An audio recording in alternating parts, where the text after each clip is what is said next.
Hi viewers, welcome to our channel. ప్రస్తుతం మనతో పాటు భరద్వాజ్ గారు సీనియర్ జర్నలిస్ట్ ఉన్నారు. వారితో ఒకసారి మాట్లాడదాం. సార్ నమస్కారం సార్. నమస్తే అండి.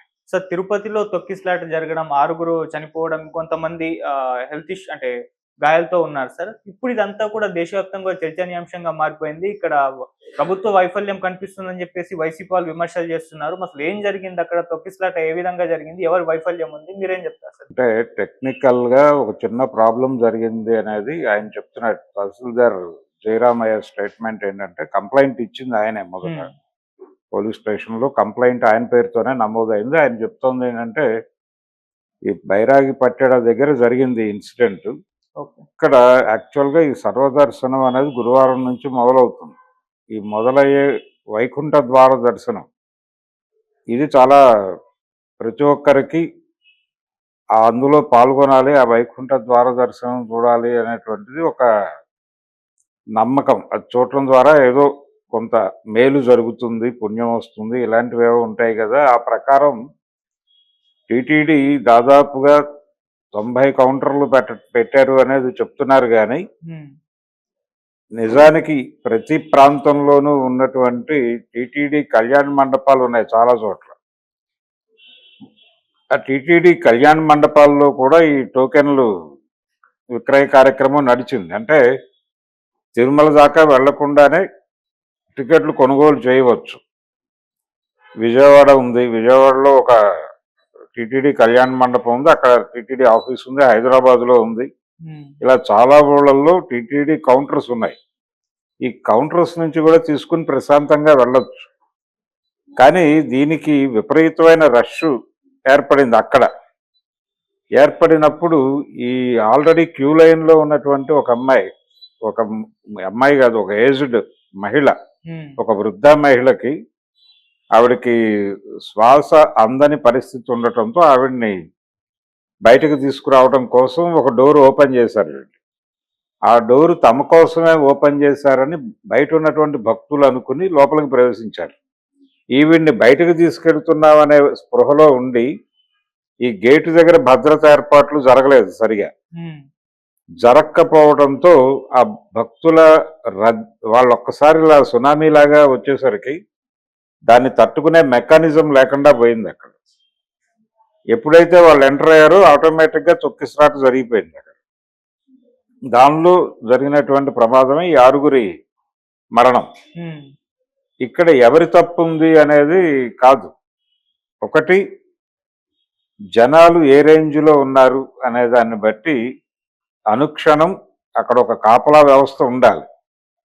కాపలా వ్యవస్థ ఉండటంతో పాటు వాళ్ళని గైడ్ చేయాలి, ఇబ్బంది పెట్టకుండా గైడ్ చేయాలి. ఇబ్బంది పెట్టకుండా గైడ్ చేయటం అనేది మన దగ్గర చాలా తక్కువ. అసలు ఆ స్పృహ ఉండదు. ఇక్కడే కాదు, పుష్కరాల సమయంలో జరిగినటువంటి తొక్కిసలాటలు కూడా అలాగే సంభవిస్తాయి.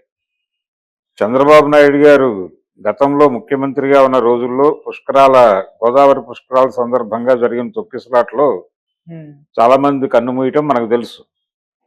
అలాగే నిన్న జరిగినటువంటి తొక్కిసలాటకు కూడా నిజానికి అక్కడ జరిగిన సన్నివేశం ప్రకారం మా బాధ్యత లేదని ప్రభుత్వం చెప్తోంది. కానీ అంటే మేము ఇటు నుంచి బయటకు తీసుకెళ్ళటం కోసం డోర్ ఓపెన్ చేసామని చెప్తున్నారు వీళ్ళు. ఆ విషయం వాళ్ళకి కన్వే కావాలి కదా, బయట ఉన్నటువంటి భక్తులకి కన్వే అవ్వాలి. భక్తులు ఇటువైపు రాకుండా ముందు ఒక ఏర్పాటు ఉండాలి.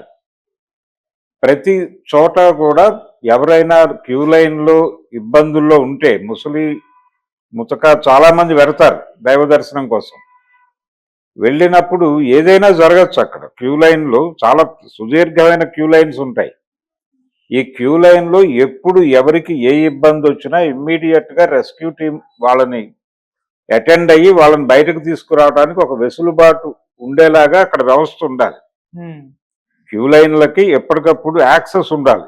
ప్యారలల్గా ఇప్పుడు ఒక క్యూ లైన్ ఉంది, దానికి ప్యారలల్గా మీరు ఇంకొక ఏర్పాటు చేసుకోండి ఇమ్మీడియట్గా అటెండ్ అవటానికి. అటువంటిది లేదు అక్కడ, అటువంటి మెకానిజం లేదు. లేకపోవడం ఒక కారణం అయితే, రెండో కారణం ఏంటంటే ఇంతమంది క్రౌడ్ ఉన్నప్పుడు వీళ్ళని ఏ క్షణమైనా సరే ఏ ప్రమాదం అయినా వాటిల్లుతుంది. కాబట్టి వాళ్ళని కంట్రోల్ చేయడానికి ఒక భద్రతా వలయం ఉండాలి అనేది కూడా వాళ్ళు ముందుగా అనుకోవాలి. మేము అనుకోలేదు అంటే కుదరదు. అంటే ఇది అనుకోకుండా జరిగినటువంటి ప్రమాదం అన్నట్టుగా మాట్లాడుతున్నారు. అనుకోకుండా ప్రమాదాలు జరగవు.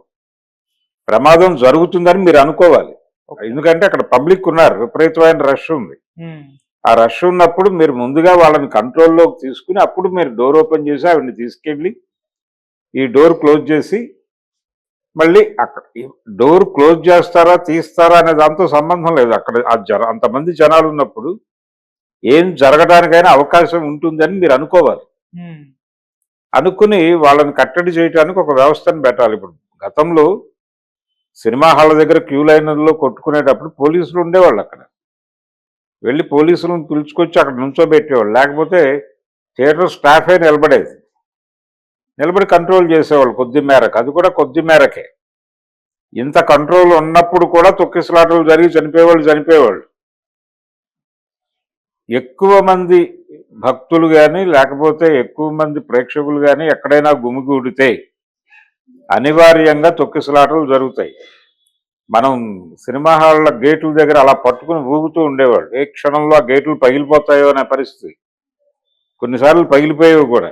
అలాంటి ఒక వేవ్ ఉంటుంది, ఒక మాస్ హిస్టీరియా ఉంటుంది అక్కడ. అది ఉన్నప్పుడు దాన్ని కంట్రోల్ చేయటం అంత ఈజీ కాదు. వాళ్ళందరూ ఒక్కటి అనుకుని ఒక్కసారిగా అలా ముందుకు కదులుతారు. కదిలినప్పుడు వాళ్ళని కంట్రోల్ చేసే మెకానిజం లేకపోతే మాత్రం ప్రమాదం. ఇది ఊహించాలి ముందే. ఊహించకపోవడం అనేది ప్రభుత్వ వైఫల్యం. అందువలన జరిగింది. ప్రభుత్వం అంటే టీటీడీ వైఫల్యం. దాన్ని టీటీడీ వైఫల్యంగా చూపించాల్సిన అవసరం లేదు అని చింతామోహన్ లాంటి వాళ్ళు మాట్లాడుతున్నారు. కానీ ఉంది అక్కడ బాధ్యత ఖచ్చితంగా టీటీడీ వహించాల్సినటువంటి అవసరం ఉంటుంది. భక్తుల భద్రత అనేది మీ బాధ్యత.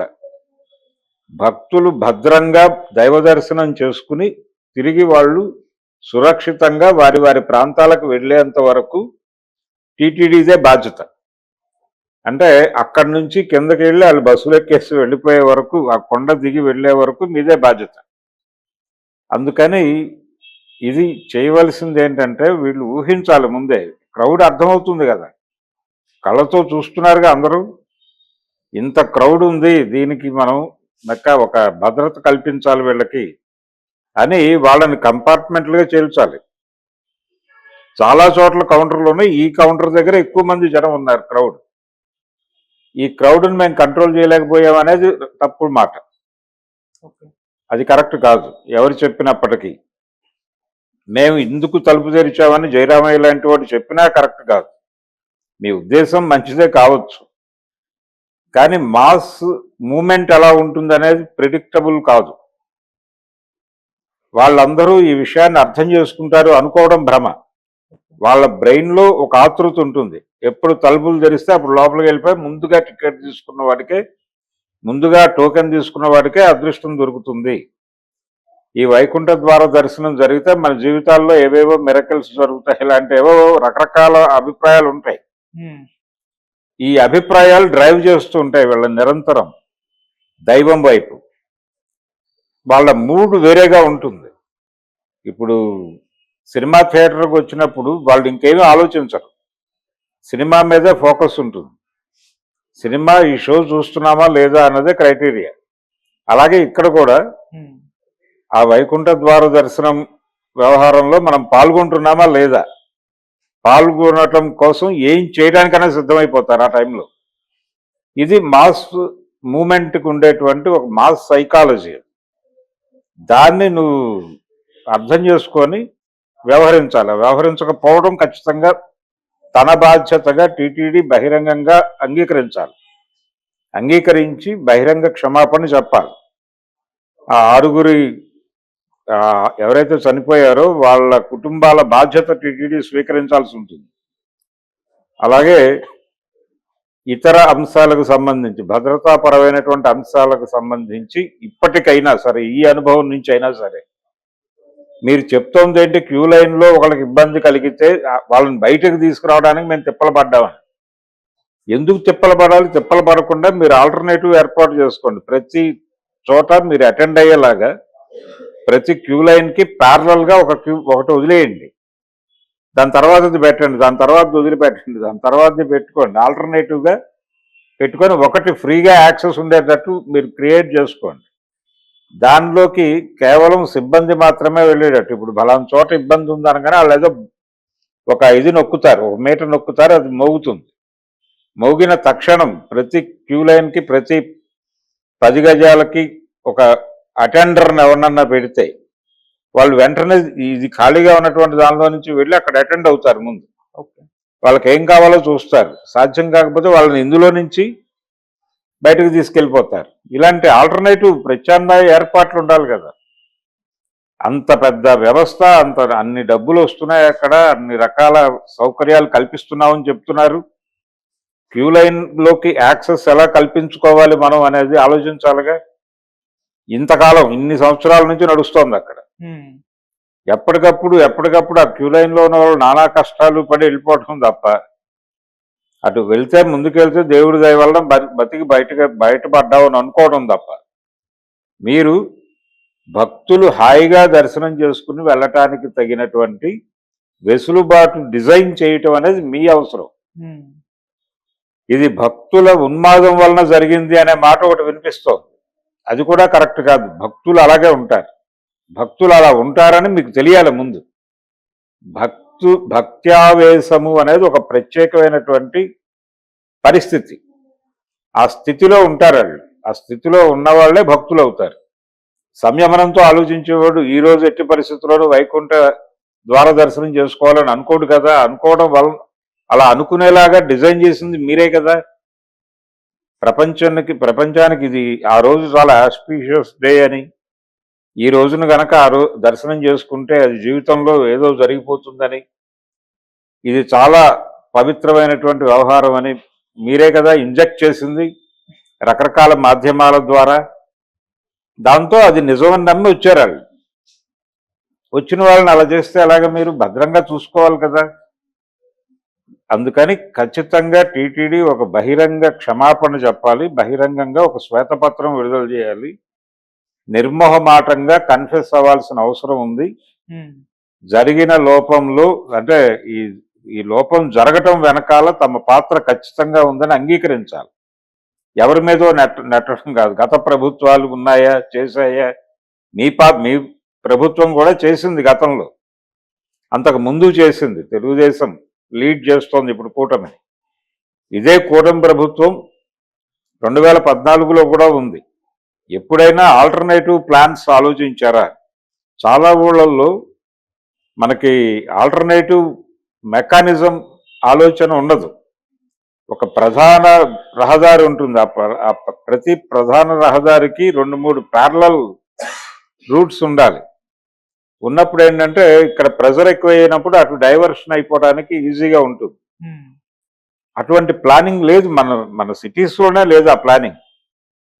కాబట్టి జనాన్ని ఎలా మేనేజ్ చేయాలి, ఎలా హ్యాండిల్ చేయాలి పబ్లిక్ని అనే విషయంలో మనం ఇప్పటికీ పొరపాట్లు చేస్తూనే ఉన్నాం.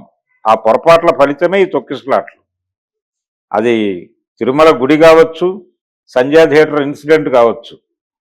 అక్కడున్న స్పేస్ ఏమిటి, అక్కడ పట్టేటువంటి జనాలు ఏంటి, ఒకవేళ అంతకంటే ఎక్కువ మంది వస్తే వాళ్ళని ఎలా హ్యాండిల్ చేయాలి, ఎలా డైవర్ట్ చేయాలి అనే దానికి సంబంధించిన ప్రాపర్ ప్లాను, అవగాహన లేకపోవడం వల్లనే సంజయ్ థియేటర్ ఇన్సిడెంట్ జరిగింది.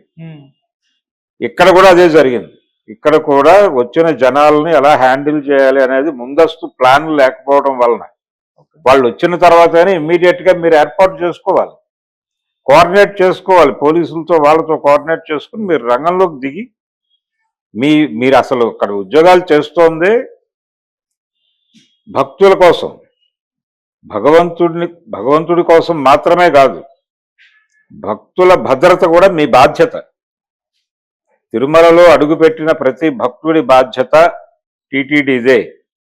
ఆ బాధ్యత విషయంలో తప్పు జరిగింది, దీన్ని కన్ఫెస్ అయి తీరాలి వాళ్ళు. ఏ మాటలు మాట్లాడినా కుదరదు. ఖచ్చితంగా నైతిక బాధ్యత వహించి టీటీడీ దీనికి సమాధానం చెప్పి భవిష్యత్తులో ఇలాంటివి జరగకుండా ప్రత్యామ్నాయ ఏర్పాట్లు ఏం చేస్తున్నాం అనే దానికి సంబంధించి ఒక యాక్షన్ ప్లాన్ ఒకటి ప్రకటించాలి. అది ప్రకటించకపోవడం చాలా తప్పు. ఇప్పటికైనా జరగాలి, ఇప్పటికైనా ఒక ప్రత్యామ్నాయ కార్యక్రమం జరగాలి. ఇలాంటివి జరిగినప్పుడు వాళ్ళు ఆల్రెడీ ఎక్కడికక్కడ కౌంటర్లు పెట్టి అమ్మేస్తున్నాం టికెట్లు అని చెప్తున్నారు, బానే ఉంది. ఒకవేళ జనాలు అక్కడికి పోటెత్తితే ఏం చేయాలి అనే దానికి సంబంధించి కూడా ఒక పార్లల్ వ్యవస్థ ఉండాలి. మీకు ఎక్కువ మంది జనాలు ఉన్నారు, ఇమ్మీడియట్ గా 10 కౌంటర్లు ఆ ఏరియాలోనే ఓపెన్ చేయి, డైవర్ట్ చేయి ముందు జనాల్ని. బాబు అక్కడ కౌంటర్ ఉందా, అటు వెళ్ళిపోండి, మీరు ఇటు వెళ్ళిపోండి, ఇటు వెళ్ళిపోండి అని డైవర్ట్ చేసేయండి. అప్పుడు పలచబడిపోతారు కదా జనాలు. అదైనా జరగాలి. లేదు వాళ్ళందరినీ కంట్రోల్ చేసే ఒక భద్రతాపరమైనటువంటి మెకానిజం అయినా ఉండాలి. ఇవేవీ లేకుండా మీరు అక్కడ కూర్చుని మేము ఒక అందుకు తలుపు తెరిస్తే వాళ్ళు ఒక అందుకు ప్రవేశించారు, అది వాళ్ళ తప్పు అంటే ఎలా కుదురుతుంది? అది ఖచ్చితంగా టీటీడీ తీసుకోవాల్సినటువంటి వ్యవహారం. అంతకు మించి వేరే ప్రశ్నే లేదు దానికి. ఓకే. No excuse. ఓకే. వాళ్ళని క్షమించడం అనేది కుదిరే పని కాదు. ఖచ్చితంగా టీటీడీ బాధ్యత తీసుకోవాలి. రెస్పాన్సిబిలిటీ వాళ్ళది, ఇంకెవరికి సంబంధం లేదు. Okay sir. వాళ్ళు అలా వ్యవహరిస్తున్నందుకు గాను ప్రభుత్వం అలాగే దేవాదాయ శాఖ వీళ్ళందరూ కూడా ఇప్పుడు దృష్టి పెట్టి అక్కడ ప్రక్షాళన కార్యక్రమాలు చేపట్టాలి. ఎవరెవరు ఉన్నారు అక్కడ, ఏ పొజిషన్లో ఉన్నారు, మానిటరింగ్ వ్యవస్థ ఎవరు చేస్తున్నారు, ఆ మానిటరింగ్ వ్యవస్థ ఎక్కడ విఫలమైంది, దీని మీద ఒక సమగ్రమైన దర్యాప్తు జరగవలసిన అవసరం ఉంది. ఈ దర్యాప్తు పూర్తయ్యే వరకు అక్కడ విధుల్లో ఉన్నటువంటి వాళ్ళందరినీ కూడా సస్పెన్షన్లో పెట్టాల్సిన అవసరం ఉంది. వాళ్ళని సస్పెన్షన్లో పెట్టి దర్యాప్తు జరిపి ఒకవేళ నేరం జరిగిందని నిర్ధారణ అయితే ఖచ్చితంగా కేసులు పెట్టాల్సి ఉంటుంది. వాళ్ళ మీద హత్యా నేరం పెట్టినా తప్పు లేదు. హత్యా నేరం 302 కింద కేసులు ఫైల్ చేసి లోపలేస్తే తప్ప వీళ్ళకి ఆలోచనలు రావు. ప్రభుత్వం కూడా దీనికి బాధ్యత వహించాల్సి ఉంటుంది. బాధ్యత వహించి ఖచ్చితంగా ఆల్టర్నేటివ్ ప్రోగ్రామ్స్ చేయాలి. భక్తులు ప్రశాంతమైన వాతావరణంలో దైవాన్ని దర్శించుకుని బయటకు వెళ్ళడానికి ఏం చేయాలో భక్తుల నుంచి కూడా కొంతమందిని పిలిచి కూర్చోబెట్టి మాట్లాడి వాళ్ళు ఏం కోరుకుంటున్నారు, ఏం అకామిడేట్ చేయాలి అనేది చర్చించి జరగాలి. ఓకే. అది జరిగినప్పుడు మాత్రమే ఇలాంటి సంఘటనలు పునరావృతం కాకుండా ఉంటాయి. అప్పటి వరకు ఇవి జరుగుతూనే ఉంటాయి. ఓకే. ఇప్పుడు మనం ఈ తిరుమలలో జరిగినటువంటి తొక్కిసలాట, 6 మరణము, టీటీడీ వైఫల్యము గురించి మాట్లాడుకున్నాం. ఇదే పరిస్థితి గనక నిజానికి ఇప్పుడు బయట వస్తున్నటువంటి రియాక్షన్స్ ఇవన్నీ చూస్తున్నాం మనం, చాలా తక్కువగా ఉంది. ఎవరైనా కొంచెం సీరియస్గా రియాక్ట్ అయితే వాళ్ళ మీద ఎదురుదాడి జరిగేటువంటి పరిస్థితి కూడా కనిపిస్తోంది. ఇదే ప్రమాదం ఇలాగే గనక గత ప్రభుత్వంలో జరిగి ఉంటే, జగన్మోహన్ రెడ్డి ముఖ్యమంత్రిగా ఉండగా ఇలాంటి సంఘటన జరిగి ఉంటే పరిస్థితి ఇలా ఉండేది కాదు. హిందూ శక్తులు ఒక్కసారి అతని మీద బీభత్సమైనటువంటి స్థాయిలో దాడి చేసి ప్రభుత్వాన్ని తలకిందులు చేయటం కాదు, అసలు ప్రభుత్వాన్ని బర్తరఫ్ చేయాలనేటువంటి డిమాండ్తో ఊగిపోయేటువంటి పరిస్థితి ఉండేది. కానీ ఆ కండిషన్ ఇప్పుడు కనిపించట్లా. ఎందుకు కనిపించటం లేదు అనేది ఎవరికి వారికి అర్థమయ్యే విషయమే. అంటే ఇక్కడ ప్రభుత్వంలో బీజేపీ కలిసి ఉండటం అదొక కారణం మాత్రమే కాదు, ఒక ప్రోగ్రామ్గా వాళ్ళు జగన్మోహన్ రెడ్డి మీద మతపరమైనటువంటి వివక్ష చూపించటం వలన కూడా అతన్ని నిరంతరం అతన్ని జనంలో ఒక టాపిక్గా మార్చారు. అది కూడా పర్టికులర్గా హిందూ దేవీ దేవతలకు సంబంధించి ఆయన నాన్ సీరియస్గా ఉంటాడు అనేటువంటిది ఒక అండర్ కరెంట్లో ఒక అభిప్రాయం నిరంతరం ప్రసారం చేయటం వలన ఈ ప్రమాదం అప్పుడు జరిగి ఉంటే